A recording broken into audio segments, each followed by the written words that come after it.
নমস্কার, আমি কৌশিক রায়। সকল দর্শক বন্ধুকে আন্তরিক অভিনন্দন, শুভেচ্ছা জানায়। অনেকে হোয়াটসঅ্যাপে মেসেজ করেছেন যে 2026 বিবাহ জন্য কোন কোন রাশির শুভ বিবাহের যোগ রয়েছে। আপনি যদি একটু আলোচনা করেন আমরা খুব উপকৃত হতাম।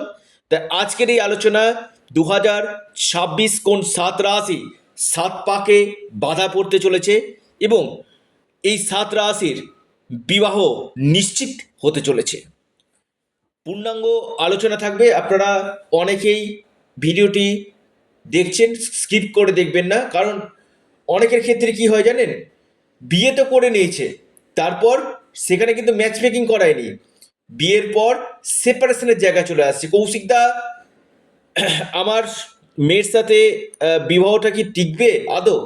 এরকম প্রচুর আমি অনলাইন কনসালটেন্সি করেছি যেখানে ডিভোর্সের জায়গা সৃষ্টি হয়েছে। তাই আমি বারবার বলি, দেখুন, বিয়েটা তো জীবন একটা পার্ট। তো চটজলদি বিবাহ না দিয়ে আগে জটুক বিচারটা করিয়ে তারপরে যদি বিবাহটা দেন কিনা, নিশ্চিত রূপে কিন্তু আপনাদের এই যে সমস্যা, এই যে অনেকে মানে বিবাহ নিয়ে একটা সমস্যা, বিয়ের পর একটা ডিভোর্সের জায়গায় চলে আসছে, একটা আইনি জটিলতার জায়গায় চলে আসছে, এই জায়গাগুলো কিন্তু হবে না। অর্থাৎ আপনি যখনই জটক বিচার করবেন, অর্থাৎ কুণ্ডলী ম্যাচ মেকিং যেটা বলছে, ম্যাচ মেকিং যখন আপনারা করবেন কিনা, অর্থাৎ গুণ মিলনের জায়গাটা যদি শুভ থাকে, নক্ষত্র জায়গা যদি শুভ থাকে, এই জায়গাগুলোকে আগে দেখা দরকার। মানে চটজলদি আমি বিয়ে দিয়ে দিলাম, তারপর আমি সমস্যাতে রয়েছি, এটা করলে হবে না।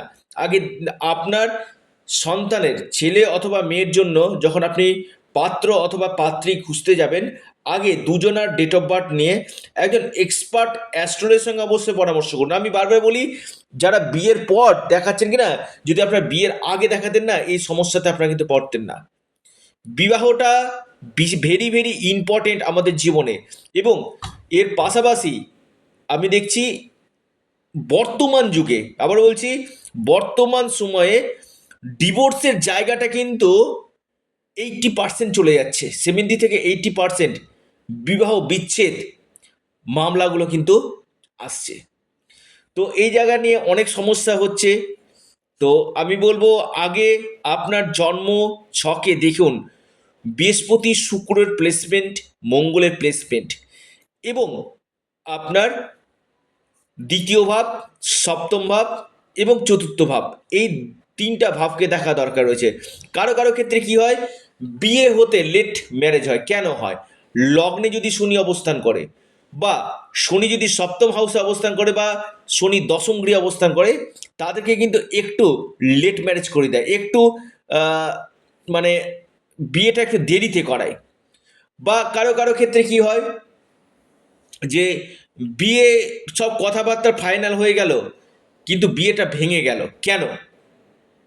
আমি বারবার বলি, ছেলেদের জন্মকুণ্ডলিতে বিবাহ কারক গ্রহ হচ্ছে শুক্র, এবং মেয়েদের, নারীদের জন্মকুণ্ডলিতে বিবাহ কারক গ্রহ হচ্ছে বৃহস্পতি। এই বৃহস্পতি অথবা শুক্র যদি আপনার ব্যক্তিগত জন্মকুণ্ডলিতে অশুভ থাকে, এবং বিবাহের পর যেটা যায় কিনা লাইফটা, সেটা কিন্তু শুক্রের উপর। তাই শুক্রকে কিন্তু বেটার করা দরকার রয়েছে। অনেকের ক্ষেত্রে আহ, বিভিন্ন সমস্যা আসছে। তো আমি বলবো, আগে আপনার জন্মকুণ্ডলী দেখে নিন, বা আপনার মাঙ্গলিক দোষ রয়েছে কিনা, আপনার বৃহস্পতি প্লেসমেন্ট কেমন রয়েছে, শুক্রের প্লেসমেন্ট কেমন রয়েছে, এই জায়গাগুলো কিন্তু একান্তই দেখা কিন্তু দরকার। শুধুমাত্র একটা ভিডিও শুনে আপনি বড় ধরনের সিদ্ধান্ত আপনারা নিয়ে নিচ্ছেন, সেটা আপনারা করবেন না। কারণ 2026 আমি বলবো নিশ্চিত রূপে এই 7টি রাশি শুভ বিবাহ নিশ্চিত হতে চলেছে। দেখুন, কোন কোন রাশির কথা আমি বলবো। প্রথম রাশি মকর রাশি। দেখুন, মকর রাশির ঠিক সপ্তম হাউসে এই বৃহস্পতি অবস্থান করছে। মকর রাশির ঠিক মে মাসের শেষে, অর্থাৎ 1 জুন থেকে বৃহস্পতি কিন্তু আপনার রাশি সপ্তমভাবে চলে আসছে। অর্থাৎ মকর রাশির ক্ষেত্রে কিন্তু বিবাহের একটা প্রবল যোগ কিন্তু দেখা যাচ্ছে। বিশেষ করে আমি বলবো মার্চ 2026-এর মার্চ মাস থেকে আপনার 31শে অক্টোবর 2026-এর মধ্যে, মার্চ 2026 থেকে 31 মার্চ 2026-এর মধ্যে কিন্তু আমি বলবো 31শে অক্টোবর 2026-এর মধ্যে এই সম্ভাবনা কিন্তু বাড়ছে। অর্থাৎ মকর রাশির 2026 শুভ বিবাহ নিশ্চিত হতে চলেছে। মকর রাশি। দ্বিতীয় যে রাশির আমি নাম বলবো, লিখে রাখুন, যে রাশির আকস্মিক বিবাহ হতে পারে হঠাৎ, সেটি হচ্ছে আপনার সিংহ রাশি।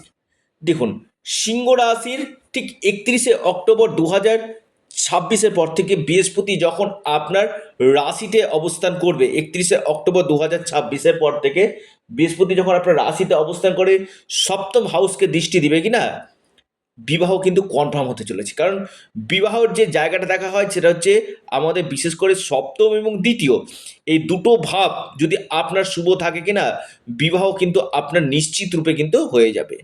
অর্থাৎ মকর রাশি, সিংহ রাশি। 3 নম্বর যে রাশি সেটি হচ্ছে আপনার কর্কট রাশি।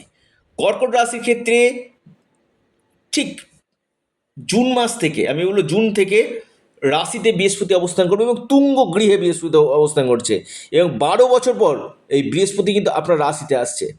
আমি বলবো কর্কট রাশির 100%, আবারও বলছি 100% বিবাহ সম্ভাবনা কিন্তু বাড়ছে। বিবাহ 100% হতে চলেছে।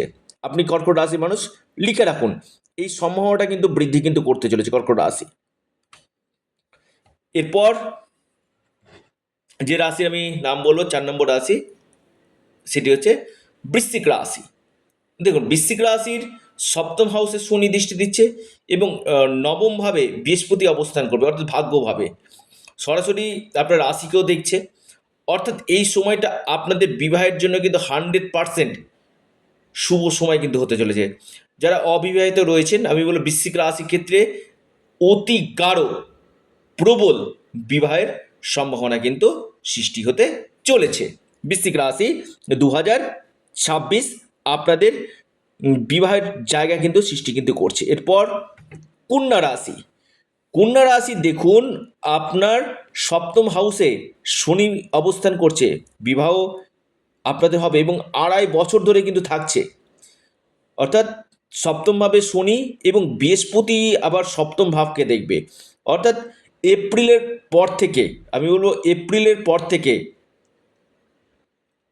আপনাদের কন্যা রাশির বিবাহ 100% হতে চলেছে। অর্থাৎ যাদের বিয়ের জায়গাতে কিছু ডিস্টারবেন্স আসছিল কন্যা রাশি, আমি বলবো আপনাদের ক্ষেত্রে কিন্তু এই সময়টা অত্যন্ত শুভ, অত্যন্ত গাঢ় দেখা যাচ্ছে। কন্যা রাশি 2026 যারা অবিবাহিত রয়েছেন তাদের ক্ষেত্রে কিন্তু একটা শুভ বিবাহ যোগ কিন্তু সৃষ্টি হতে চলেছে। এরপর যে রাশি সেটি হচ্ছে কুম্ভ রাশি। কুম্ভ রাশির যখন ঠিক সপ্তম হাউসে বৃহস্পতি অবস্থান করবে না, কুম্ভ রাশির ক্ষেত্রে আমি বলবো আপনাদের ক্ষেত্রে কিন্তু ঠিক বছরের শেষ সময় লগ্ন থেকে আপনাদের বিয়ের যোগ কিন্তু সৃষ্টি হচ্ছে। অর্থাৎ এই সময়টা আপনাদের কনফার্ম শুভ বিবাহ, গাঢ় বিবাহের সম্ভাবনা কিন্তু উঠে আসতে চলেছে। কুম্ভ রাশি 2026 নিশ্চিত রূপে আপনাদের বিবাহ কিন্তু 100% হতে কিন্তু চলেছে। এরপর মহা সৌভাগ্য রাশি সেটি হচ্ছে আপনার মিথুন রাশি। দেখুন, আপনাদের রাশিতে বৃহস্পতি অবস্থান করছে এবং এটা আপনার ঠিক মে মাসের মধ্যে, অর্থাৎ 2026-এর মে মাসের মধ্যে আপনাদের বিয়ের একটা প্রবল সম্ভাবনা কিন্তু সৃষ্টি করছে। একদিকে শনি দৃষ্টি দিচ্ছে, একদিকে বৃহস্পতি দৃষ্টি দিচ্ছে এবং সপ্তম হাউসে দৃষ্টি দিচ্ছে। অর্থাৎ এটা আপনাদের বিয়ের জন্য 2026 মিথুন রাশির বিয়ের জন্য কিন্তু একটা শুভ বার্তা বহন করে নিয়ে আসতে চলেছে এবং শুভ বিবাহ, গাঢ় বিবাহের যোগ কিন্তু। অর্থাৎ এই সময় যেহেতু আপনাদের যোগ সৃষ্টি হচ্ছে কি না, আবার বলছি যেহেতু আপনাদের যোগ সৃষ্টি হচ্ছে, কারো কারো ক্ষেত্রে হয়তো বলছি কিন্তু হচ্ছে না, একবার দেখিয়ে নিন। যদি বিবাহ ক্ষেত্রে কোনো বাধা থাকে সেটা অবশ্যই প্রতিকার প্রতিবিধান করে নিন। বিষ্ণু সহস্রনাম আপনারা পাঠ করুন। এবং বিশেষ করে মহাদেবের উপাসনা করুন। বিবাহের জায়গাটা কিন্তু বৃদ্ধি করবে। এবং পাশাপাশি আমি একটি কথা বলি, অবশ্যই আপনারা প্রতিকার প্রতিবিধানটা করে নিন। যে যে জায়গাগুলোতে আপনাদের গ্রহগত দোষ রয়েছে না, সেই গ্রহগত দোষগুলোকে আগে দূর করুন, তার সঠিক রেমিডিয়াল মেজারমেন্ট করুন। এবং যারা আমার সাথে পরামর্শ করতে চাইছেন, অবশ্যই স্ক্রিনে দেওয়া হোয়াটসঅ্যাপ বুকিং নাম্বারে আপনারা যোগাযোগ করুন। এটা সম্পূর্ণ অনলাইন সার্ভিস, পেড সার্ভিস। আপনারা অবশ্যই আপনাদের প্রিয় চ্যানেল অ্যাস্ট্রো এডুকেশন ইউটিউব চ্যানেলটিকে আপনারা সাবস্ক্রাইব করুন এবং ভিডিওটি ভালো লেগে থাকলে লাইক করুন। এবং ছোট্ট অনুরোধ, অ্যাস্ট্রো এডুকেশন ইউটিউব চ্যানেলটিকে সাবস্ক্রাইব, লাইক, শেয়ার করতে ভুলবেন না। এটা সম্পূর্ণরূপে অনলাইন সার্ভিস এবং সম্পূর্ণরূপে এটি পেড সার্ভিস। সকলে সুস্থ থাকুন, ভালো থাকুন। নমস্কার, ধন্যবাদ।